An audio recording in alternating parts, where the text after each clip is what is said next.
All right. So this week's Torah portion is Mishpatim. And when I started my education as rabbi, I kept getting confused because the Ten Commandments are in the portion Yitro, right? But then in the portion Mishpatim, which means rules, we have a huge list of various commandments and rules that are beyond just the Ten Commandments. And I really wanted to look, if possible, at most of the text and not focus on just a certain topic, because in those rules, we will see there's so much of what we still build our modern society on, all this ethics. Hi, Bob. And hi, Claudia. So, hi, thanks for joining. So, our modern society is still following a lot of those. And so I wanted you to really take a look at this Mishpatim. So we're just going to go through them and focus when we see something interesting. We'll focus on each or in couple together, and hopefully we'll get through most of them. So I'll share the screen, and here we go. So Mishpatim. And remember that the previous Torah portion where we left off was the Israelites gathered by the foot of Mount Sinai, right? That they received the Ten Commandments. So this is the continuation. Okay, so we'll do, let's say each person will read 4 verses at a time, okay? So who wants to start? I'll start. These are the rules that you shall set before them. Obviously, I can't do the Hebrew. I didn't expect anyone to read. When you I said except for Ilana, yes. When you acquire a Hebrew slave, he shall serve 6 years. In the 7th year, he shall go free without payment. If he came single, he shall leave single. If he had a wife, his wife shall leave with him. If his master gave him a wife, and she has borne him children, the wife and her children all belong to the master, and he shall leave alone. Whoa. Ew, not nice. So, well, again, we're talking about ancient world, Right. and when there are certain people that accuse Jews of owning the slaves.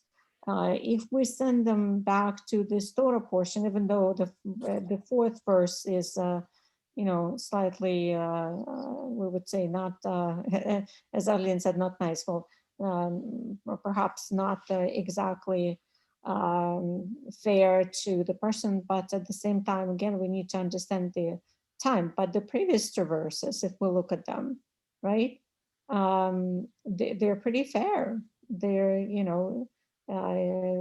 indicating that there is a way for the slave to be free, unlike any other slave owners of that time, including those who owned the Jewish slaves, I think would have the same rule, right? So let's look at the 2. When you acquire a Hebrew slave, he shall serve 6 years. In the 7th year, he shall go free without payment.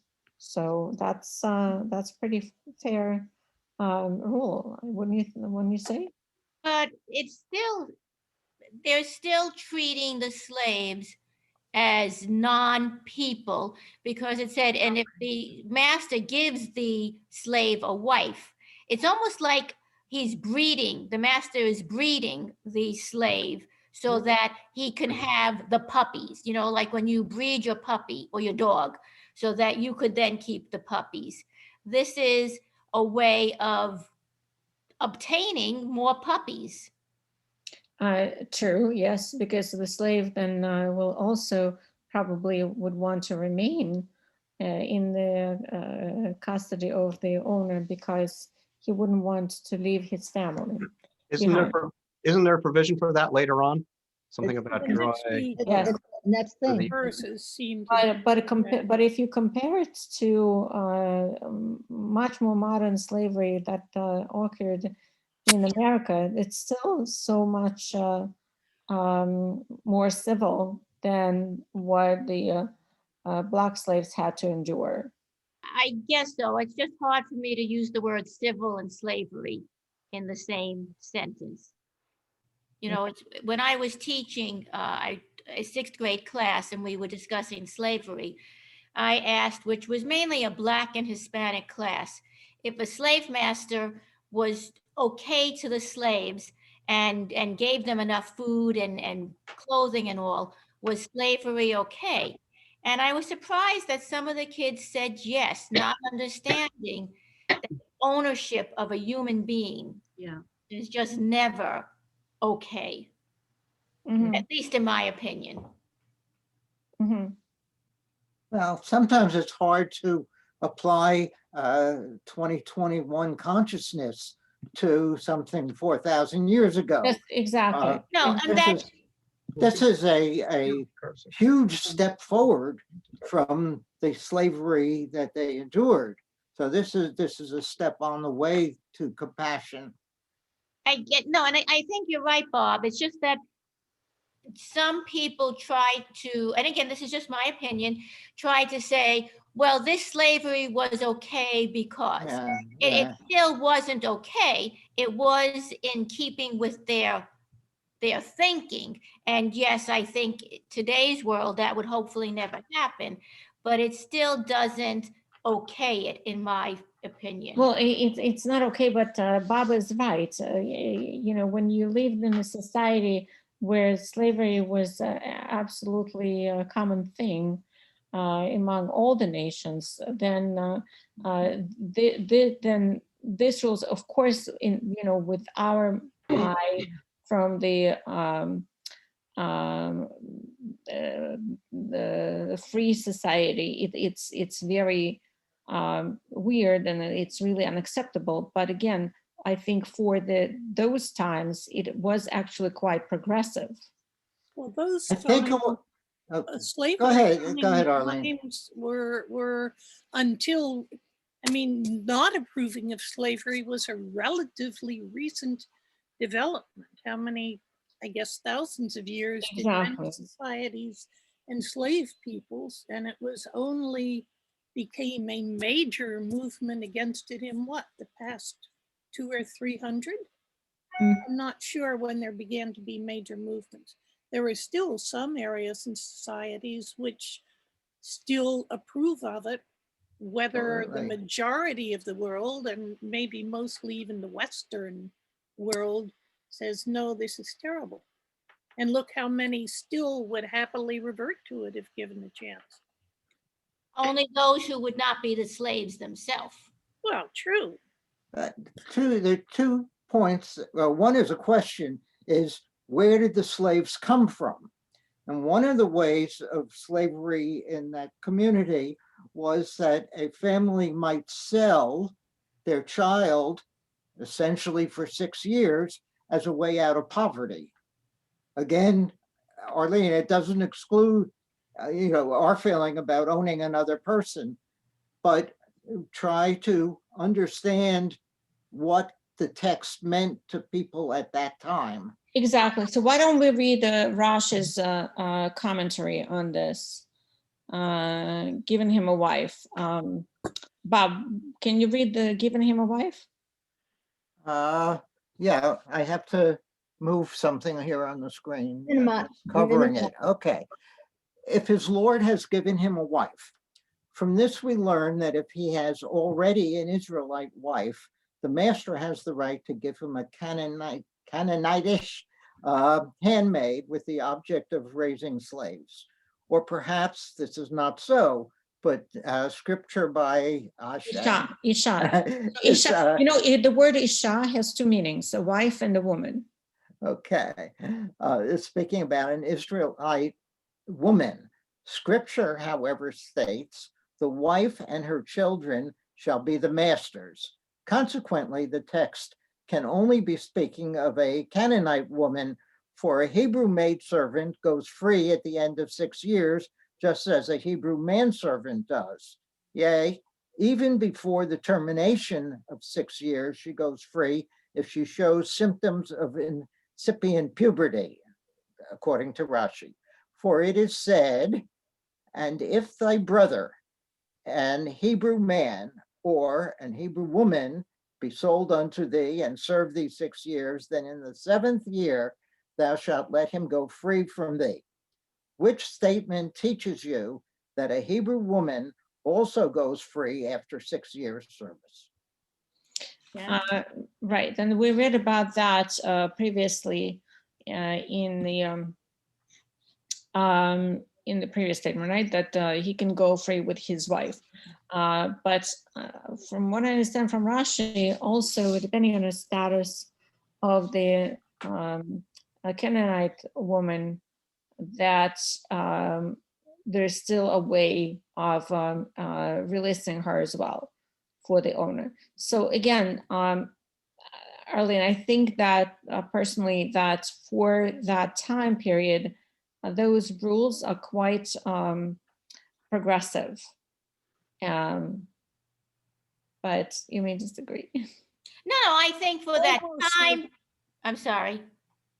I would say, go ahead, I'm sorry, I'll stop. I was just going to say the 6 years is almost like the system of being an indentured servant, where they enlisted for a certain number of years, 7, I think it was, and then were free. Yep. As opposed to the Southern slavery where they owned you for life.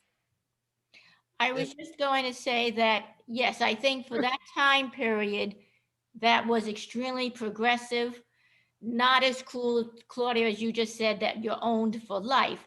I'm just saying that in today's society, when I've heard people trying to rationalize that it was okay back then because of this, in the 6th year you go free. For that time period, yes, it was quite progressive. For people today to rationalize that it was okay because of that, I think is wrong. But again, that's just my opinion. Is the Hebrew word that's used for slave, can that be translated in any other fashion? Because slave as an English word has certainly all the negative connotations. Claudia mentioned, or Bob, I forget who it was, indentured servitude, which I'm not saying is such a great thing either, but can it be read any other way? Or no? No, Is whatever they use for the Hebrew word slave and that's it? somebody who works for you, Eved. That's what somebody who works for you. Okay. All right, let's move on. And we'll continue with verse 5, 6, 7, 8. So, Don, do you want to read those? If his master gave him no, that one we already read, right? Right. Verse Okay, 5, verse 5. right. Oh, I see 5. Okay. But if the slave declares, I love my master and my wife and children, and I do not wish to go free, his master shall take him before God. He shall be brought to the door of the doorpost, and his master shall pierce his ear with an awl. Yeah, that's what I remember. And then he shall remain his slave for life.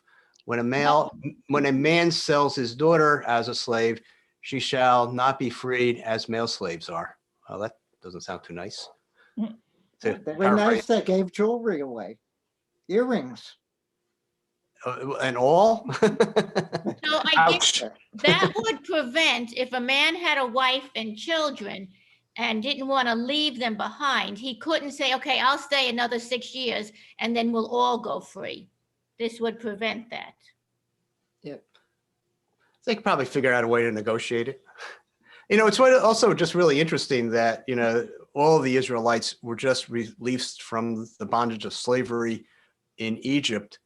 And again, I think in the context of being progressive, that slavery was all that generation knew until they crossed the Sea of Reeds. And it was I guess for lack of a better thing, it was an economic necessity to have that structure, just based on, For sure, I think Dan is right, the economic necessity. Let's It- put Was It's just there was not much, from what I understand historically, labor that you hire, most of the labor was done by slaves, right? right. so was Joseph a slave technically to Laban when he served 6 years and then another 6 years? You mean, mean Jacob? 7 years? Are you talking about Jacob? You're talking Yeah. about Jacob. It was 7 and 7. Or Um, 7? Yeah. He served, No, so but it was he like was, he freely agreed to be indentured servant or well, but slave by these terms. no, Claudia, but it's definitely different relationship. He was the family member, and he was just Laban sort of put him in Yeah, this position where he could not refuse, but he wasn't really a he slave, but could he have wasn't left if hired. he decided he didn't want the wife, then he could have left. But he wasn't the hired the labor either. He was working for the wife, but he wasn't really a slave. I mean, it was just a family dynamic situation that was not very nice. And Laban wasn't an Israelite either. Mm. Yeah. Well, I was going to say this also, just the fact of kind of a caste society. It was like people didn't, I don't know how else to explain, but basically sort of they needed to feel that they were the top of the rung, if you want to call it, and that they needed that relationship to have someone below them. Again, kind of like a caste society, which was really the way things were in those days. They didn't know any different. It would have really, I guess, turned everything upside down if they chose not to sort of follow in that same manner. Right. I have another question. If these rules were given within how soon after freedom from Egypt, when they got to Mount Sinai, it was pretty rapidly. They couldn't have had slaves at that time. Or if they did, where did they come from? Are these rules put down thinking of what we would like things to be like when we It's get an excellent Canaan? question. Bob, you raised an excellent question. So they ran away. They were poor themselves. I mean, what slaves are we talking about, right? So, but it is possible that even being the lower caste in Egypt, there still could have been even lower caste of people who would have been the slaves to the slaves, and would have even less. I mean, that's what I think probably is happening here, because they probably took those servants that they had with them in their households. Not a lot, but some things are written down that were never done. I think there's a passage about stoning a non-obedient child. Which Well, has never But nobody ever did it because you needed X number of witnesses and nobody would do. Right. But yet it was mentioned. So you were saying that it's hypothetically speaking, in case you have slaves. I'm asking. Yeah, are you? I'm not affirming it. I'm just No, posing the questions. it is possible that it's the projection to the future if you have slaves, because it says if in every sentence, if you notice im, which means if, every sentence starts with im, if Yeah. he came to the, so Bob, you probably are right here, because it projects to the future. Once he will come to the land of Israel, right? Then if and if. So I wonder if Rasha has on the if. If. Someone, who was it? Ellen said sometimes people would sell a child or enter a child into slavery, sometimes one might find that was the only way they thought they could survive and provide for the family, and would willingly enter himself as a slave. Wasn't respected for it, but it might be one way to be able to survive. Mhm. Yeah, there are no commentaries on the if, only on the whole phrase. But you know what? I will look into that. It's a really good question that you raised. Okay, Dan, did you read the 7 and 8? No, I'll do that. When a man sells his daughter as a slave, she shall not be freed as male slaves are. If she proves to be displeasing to her master, who designated her for himself, he must let her be redeemed, but he shall not have the right to sell her to outsiders, since he broke faith with her. That's a loaded sentence. Well, Yeah, what about if it was a Hebrew man who sold his daughter or put his daughter into slavery? Didn't we read before that Hebrew women should be freed also? if she's If he Jewish, becomes then married, yes. yeah. If she's Jewish, then yes. I think here in this last verse, meaning that if the master picked a different woman instead of this one, I mean, after this one was designated to him, then he must redeem her. In other words, if he decides to make another woman his wife or his woman, then he should let this woman free because he broke faith with her. Yeah. It's probably a whole different role too, because, males, I assume back in those days were the ones that did the manual labor and, in the fields. I mean, yeah, I don't know. I'm just guessing. And a woman slave has a very different role than a male slave, I would think. Right, the household work, correct. Right. Bed work. But on one hand, it sounds good that he can release her, that she shall be free because he wasn't faithful. But on the other hand, where's she gonna go? What's she gonna do? Were they in the wilderness at this point in time? Yeah. Well, when they get those rules, yes, they just finished Right. receiving the. So they're really nomads, right? I mean, they don't have a homes to live in, right? Weren't they kind of just moving from place to place? Right, they're dwelling tents that are temporary. That's right. Right. So it actually, it's interesting to have such a defined structure in the sense that how much help do they really need?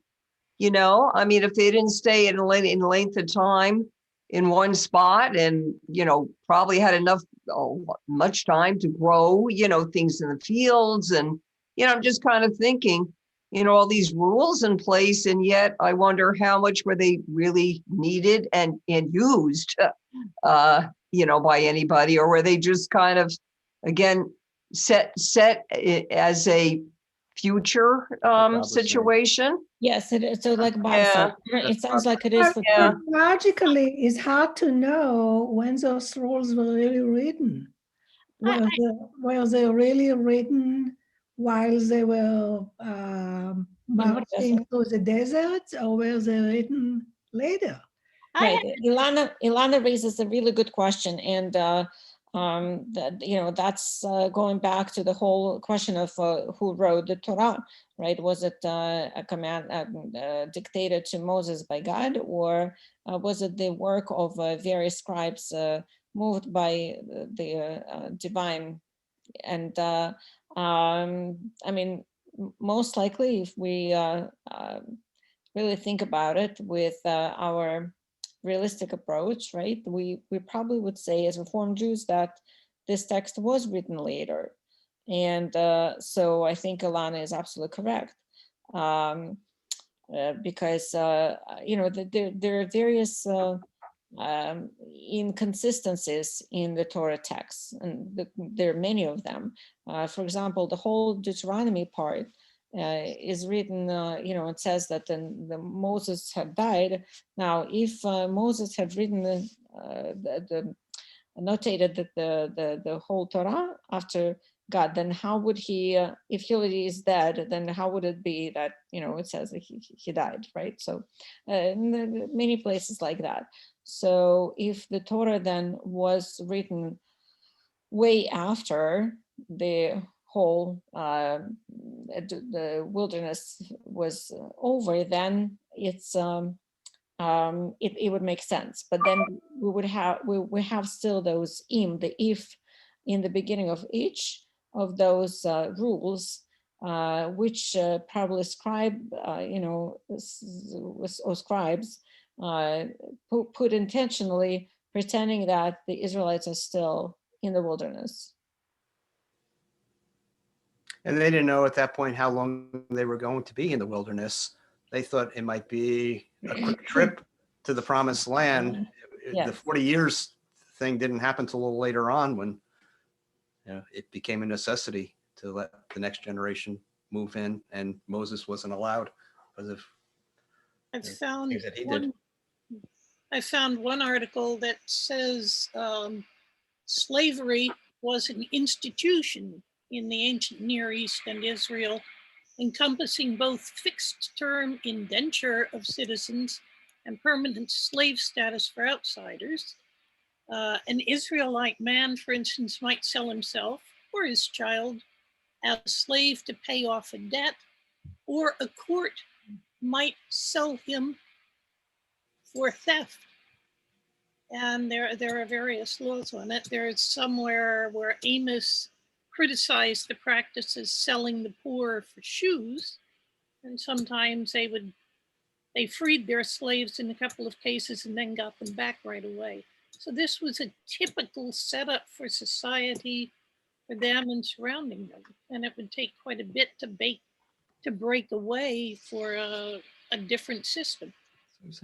It almost sounds like it could be like a penal system in a way. We send prisoners off to clean up highways on the side of the road.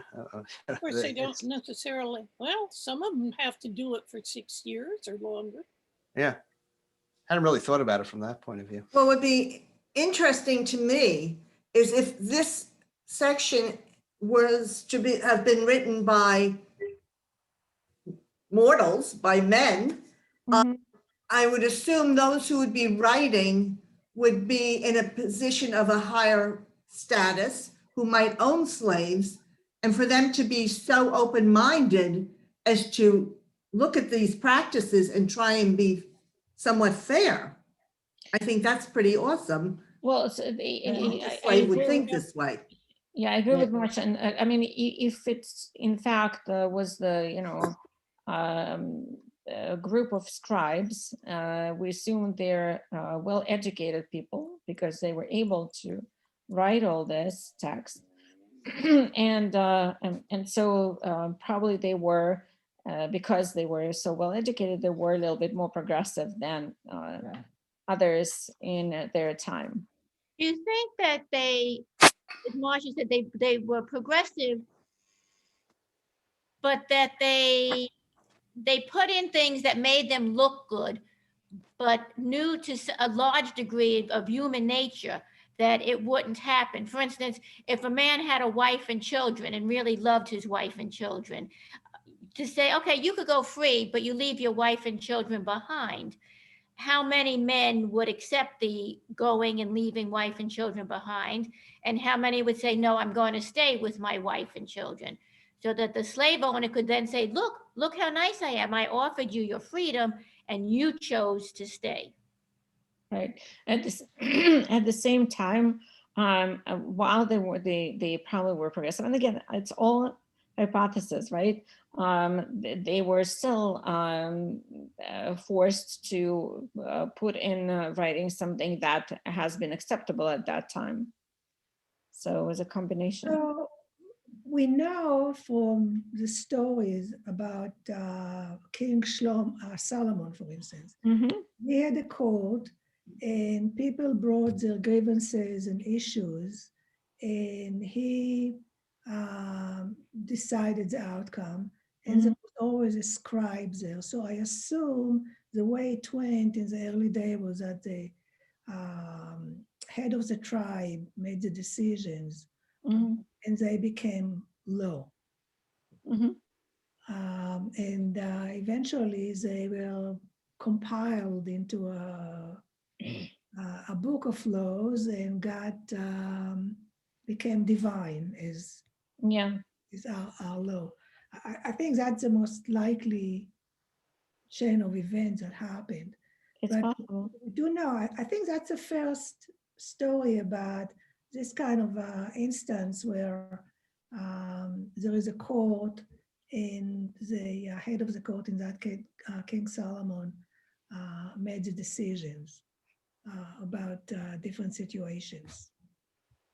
Right. So he actually presided as almost as a judge because of his wisdom that people would refer to him, and not, by the way, not to Kohanim, right? Not to the priests at that time.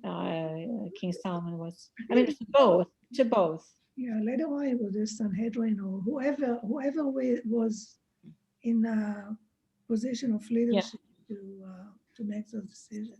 Sanhedrin was much later than King Yeah. Solomon's rule. It came much later, yes, but so that was right. When it was the Sanhedrin, then they had a certain decision. It was between Sanhedrin and the Kohanim and the priests. But the King Solomon, it was King Solomon and the priests, because the status of the king also dictated that the king would make certain decisions, right? Not just the priest. That's why when I think we talked about it last.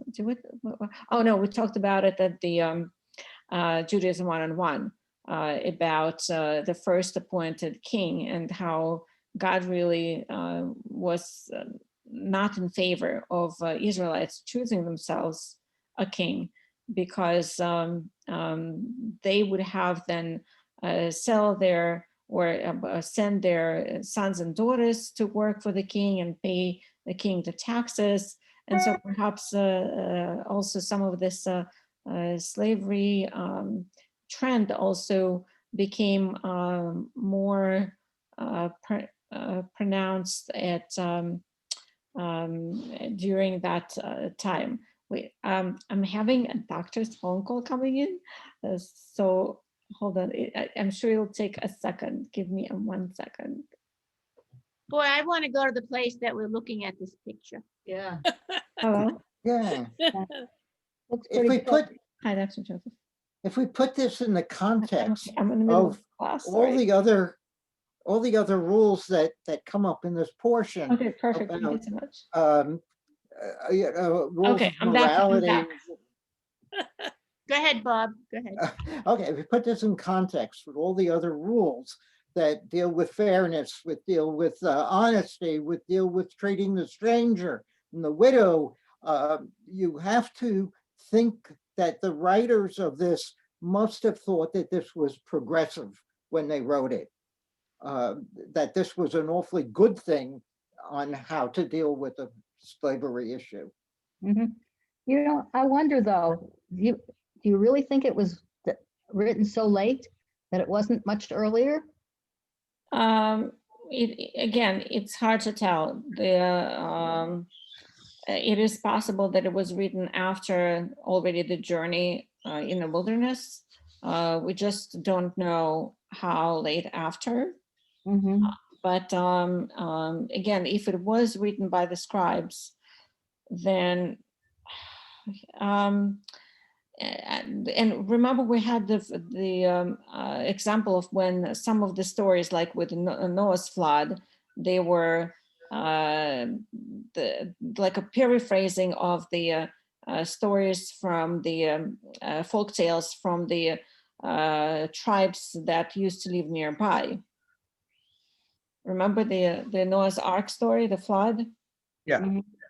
Mhm. So, we were also guessing that those stories were still circulating by the time the scribes were compiling the whole text of the Torah.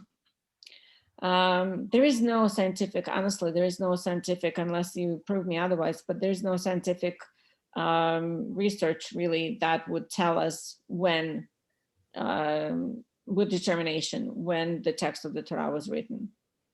I guess the Dead Sea Scrolls is about as far back as you can go. And that goes back, what, about 2,000 years? Yeah. Which actually, wasn't that actually some of the book of Deuteronomy that they found? Yeah. And it was very similar text to what we have today. Right. So again, it's hard to tell, but maybe one of you will decide to make it as your project and do research.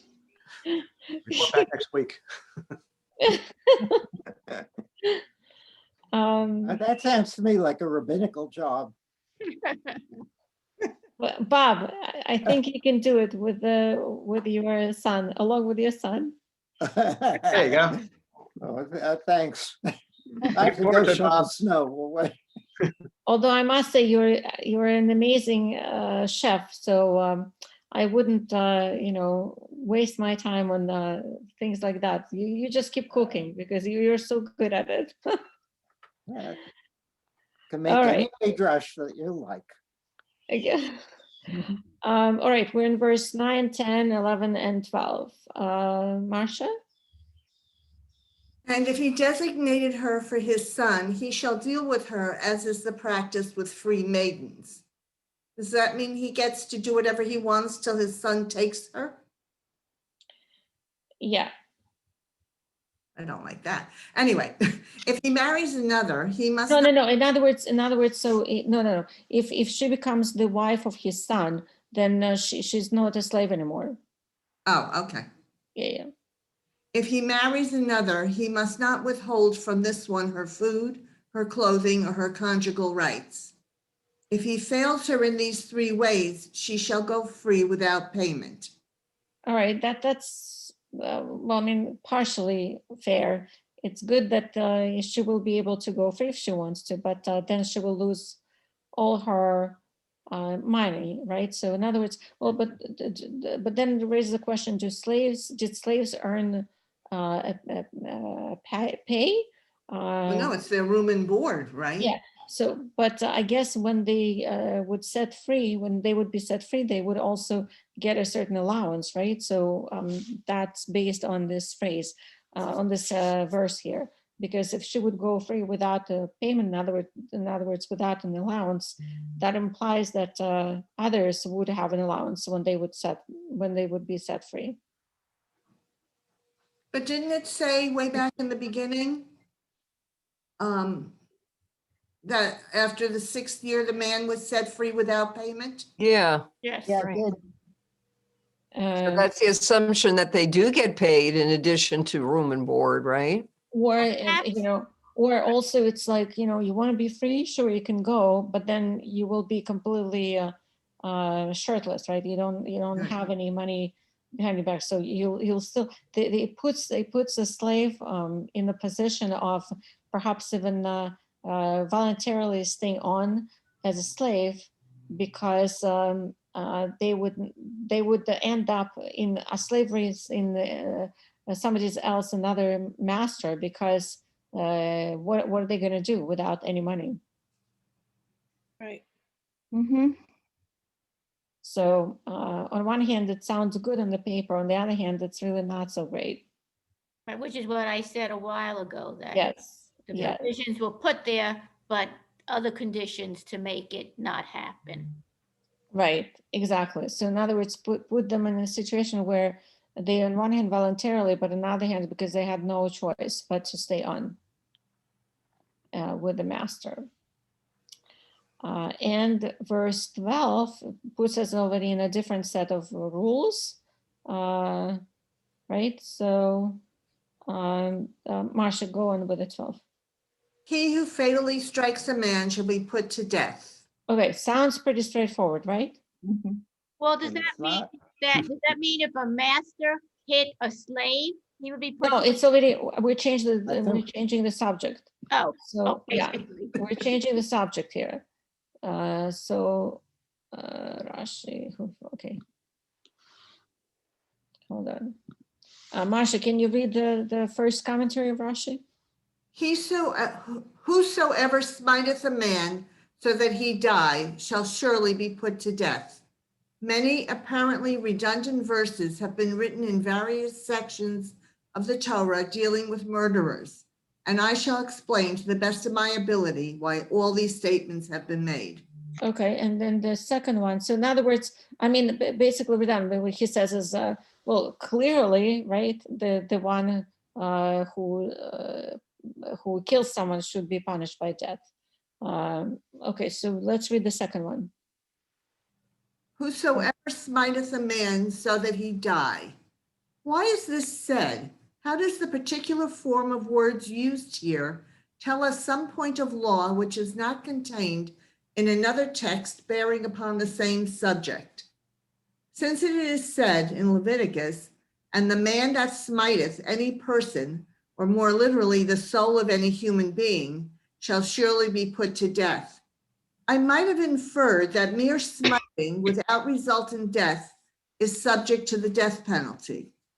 Scripture therefore states here, whosoever smiteth a man so that he die shall surely be put to death, thus telling you that he is not punishable with death unless the stroke proves fatal. On the other hand, if it had stated here, whosoever smiteth a man, and it had not said there, if a man smiteth any person, I might have inferred that the murderer is not guilty, except if he killed a man, whence, however, could I know that he is subject to the death penalty if he killed a woman or a minor? Therefore, Scripture states, and if a man smiteth any person, thus including even a minor and a woman, then again, if it had stated only, whosoever smiteth a man, I might have inferred that even a minor who smote and killed a person is punishable with death. Scripture therefore states, and if a man smiteth a man, but not a minor, then on the other hand, so far as concerns the statement, and if a man smiteth the soul of any man, it might be held that even premature births at a term of 8 months are included in this term, soul of any man. Scripture therefore states, whosoever smiteth a man, to intimate that one is not subject to the death penalty unless he kills a viable child, one which is fitted to become a man. Interesting. So what does the Rashi have difficulty with in this particular verse? What do you think? What's his difficulty? Well, Difficulty is that all the smiteth ones, well, it's all not murder. Killing is not necessarily murder. And this would imply that if you're at war and you strike a person of the other, of the enemy, you should be put to death if he died. So it's subject to a lot of gradations. Right. By the way, it doesn't say here Oh, whether no, wait, he wait, strikes wait. intentionally or not. Here, so, wait, At the next it- section. oh, the Yeah, next one it is is, not by Elon, you're right. It design. is the next section. Okay, But nevertheless, I it take says it back. here. I think the issue here is, does man means a child also? Yes, so Yeah. Rashi's he has two difficulties here. And in the Talmud language, we would say kushia, two difficulties here. A is, does it imply the person who strikes? Does it imply to just a grown man?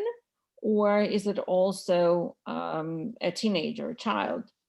And then the second difficulty is, well, if it says strikes a man, so that person would strike a man. So does it mean a man in terms of just a male, or any person? Would that person be punished? The one who killed, would he be punished for killing a woman or a minor? right? So it's quite unclear here. And interesting, it brings into question a question in today's society as to if you do something to a woman who's pregnant and cause her to lose the child. And at what point is the child a human being or not a human being? So it's interesting, way back then, the thought about it that is still being discussed and argued back and forth to today. By the way, if you read this, sorry, I was just reading the phrase again in Hebrew. The way you would translate this sentence literally, make ish bamet mot yumat. It doesn't say who strikes. It says that if someone strikes a person, it doesn't say a man that would strike a man. It says he, but and he, I will explain to you why it says he, because the tense of makeh, it belongs to masculine. So if it would be a woman, it would say makah ish, right, Ilana? But it says makeh, so it implies masculine tense. And therefore, if it's a masculine tense, it can be either a grown man or a male teenager, right? It doesn't say the age. It just says makeh. It doesn't say gender either, then. No, that's no. The gender is, that's what I meant. Gender is male, but a translation that would not be accurate is whoever fatally strikes a man shall be put to death. No, you cannot interpret it that way. No, but because the gender is masculine. Makeh implies masculine. It would be feminine, would be Yeah. Is So- there a female version of that? no, makah, yeah. Okay. What happens if a woman is struck and killed? We don't, it doesn't say about a woman, it says makeh, and therefore Rashi has a difficulty whether it implies to a grown man or also a child, a minor. We can't really know. Generally, the male form is used for generalized into female form. If you say, for instance, who or man did something and it's a law, it usually includes women. So That's what I was asking. Hold on 1 second. No, I understand what Ilana is saying. So, for example, if we say that there are several women in the room, we would say יש נגיד 5 נשים בחדר, but there are 5 women in the room. But if there is at least one man among those women, we would say anashim instead of nashim, all right? But it's in plural, Ilana, that's when it's in plural, but this is in the singular form, so. Alana, could this be translated into if a person strikes a person? I would say that the more accurate translation would be if someone, and that someone is male, would strike a person. That would be, I think, a more accurate translation. Yeah, that's what I was asking just before, Arlene, because I So said then- you can't say whoever. It has to be the gender is male, and the This one, look at this. So then this wouldn't apply if a woman struck. that was my No. next question. What if a woman kills somebody, whether it's another woman or a man? It's definitely not in this section here, but There's a verse somewhere that if a woman in trying to protect her husband grabs another guy's genitalia, she's Yes. got to be put to death. Okay. But I don't think that women are expected to be killing anybody. So there is nothing about a woman. And again, I think Ilana, right? Do you think I'm correct? Because I'm saying it because it's in singular, then it's not applying to. Yeah, Yeah, it's hard to know. yeah. We need further interpretation. On the other hand, the Torah wasn't. It didn't have a nikud, right? So the Torah text itself, it doesn't have the vowels, so it could be makeh or makah. Yeah, but it's Oh. It says, well, That's right. it says ish. Okay, No, no, ish. no, but makeish, it's Yeah. when someone strikes a Right, man. it could be either one. But it Yeah. says, when it says make aviv ve'imo, not avia ve'ima. So Right. it's Yeah, still. it's true. Which is I think coming up. Okay, let's move on to 13, 14, 15, 16. Who I think Judy didn't go yet. I can see. I gotta move closer. Okay, where are we? 13, 13. 14. 13, okay. If he did not do it by design, but it came about by an act of God, I will assign you a place to which he can flee. All right, What- that's an interesting one, and there was a place that eventually was designated to those who had killed or committed other crimes. Oh, yeah. Sanctuary cities. Sanctuary cities, that's right. Exactly. Or if someone was a leper as well, right? Didn't they also go to the sanctuary? No. Different, no. Yeah, okay. They were quarantined. Never mind. Okay. They were quarantined. But so it says if he did not do it by design, in other words, that's what we said. Well, was it intentional? In other words, did he do it intentionally? If he didn't do it intentionally, well, what does it mean not intentionally? That means that it happened because of God's will. Well, I mean, that's. Or what if it was an accident? In other words, if it was an accident, right? If Right. yeah, I don't know, you waved your hand and someone was standing next to you, you didn't notice, and there was a what's it called? If you're like on the top of a mountain, right, and you didn't notice.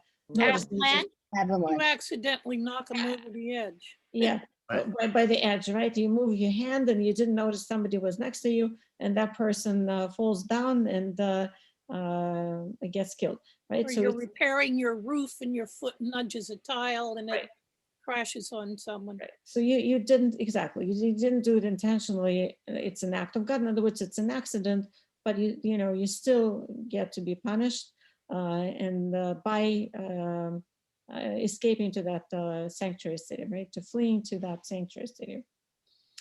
Okay, 14. Although I guess they don't say more specifics, a length of time or anything like that, right? It's later. Oh, okay. It's a protection. We'll find out. from- Okay. When a man schemes against another and kills him treacherously, you shall take him from my very altar to be put to death. Want me to keep going? So yeah, I mean, it's Okay. pretty self-explanatory, right? But if it is Right. intentional, then you surely need to, that person should be put to death. Okay. He who strikes his father or his mother shall be put to death. Okay, so by the way, in this case, we also see in the beginning of this verse, make, and it also says he. So in other words, it also implies masculine, right? Not the gender is Yeah, and you male. can justify it by the Nikud because it says his father and his mother. So it's Exactly, right. right. So not only by Nikud, but also the ending of Aviv Father. Imo, his father and his mother. Grammatically, it leads us to think that it is the male who did the striking. Shall be put to death. Okay, that's also pretty straightforward. And the last one. He who kidnaps a man, whether he has sold him or is still holding him, shall be put to death. That is, that is the indication of the harm that the person who kidnaps someone can cause, but also if it's an unlawful making someone a slave. In other words, I think it goes back to the whole all the rules regarding slaves. So if you kidnap a man who is free, right? And you just can't enslave a free person.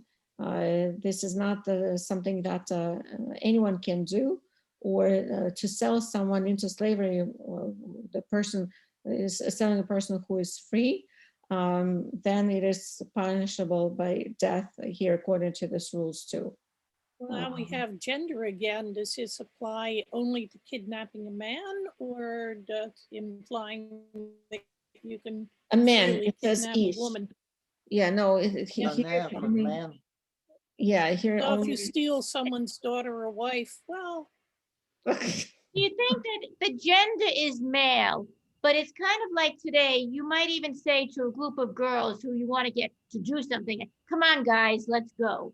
So guys, the gender is thought of as male, but it's applying to both males and females. in many cases, I have seen arguments with others. I tend myself to use guys as being neutral, plural, but some people still find it too masculine. They're trying to get people to agree not to use it.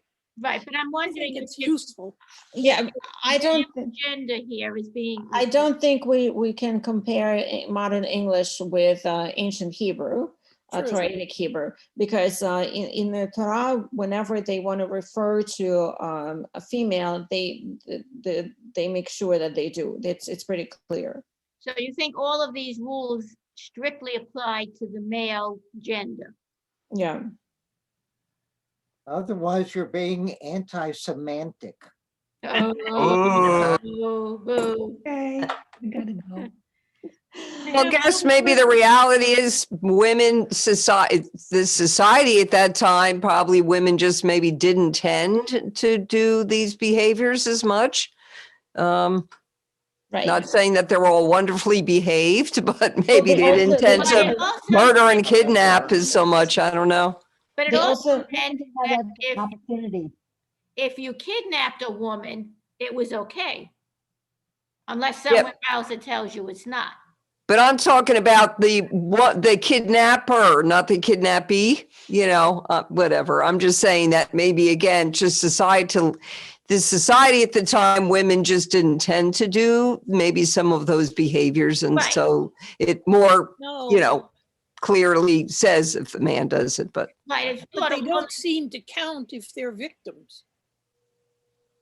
thank you. well, that could be too, but. So, and so in other words, I think we would all agree that yes, in that time period, women didn't really have much of any power or any means whatsoever. But on very rare occasions that they would. So the Torah again reflects, I think, the time period. So therefore, we see all this male gender in the language. Hmm. All right, thanks everybody for joining. Thank you. Thank you. Stop sharing. Everyone be safe and have a good week. Yeah, it's everybody take care. Okay, be well. Be well. Bye. All right, Bye-bye. bye. Bye-bye. Bye.